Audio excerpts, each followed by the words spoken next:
Янка Солдатова и Дина Аверина в последния момент. Сега внимание, първи финал за Невяна Владинова.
Браво на Неви, ето че започва убедително днес. Доколкото познавам нейното съчетание, не пропусна абсолютно нищо. Направи всички елементи. Трудностите с тяло бяха доста стабилни, завъртяни пируети, хубава амплитуда на скоковете, задържани равновесия.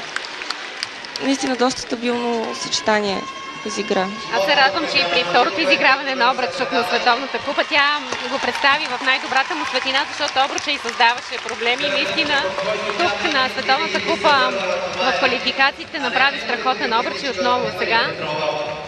Има много интересни и оригинални елементи.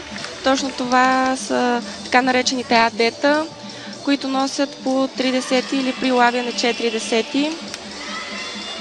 Цялото съчетание е изпълнено наистина с страшно много АД-та, които са доста сложни.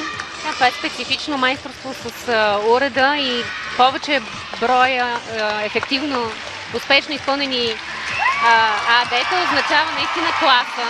И в гимнастиката 18,400 оценката на Невяна.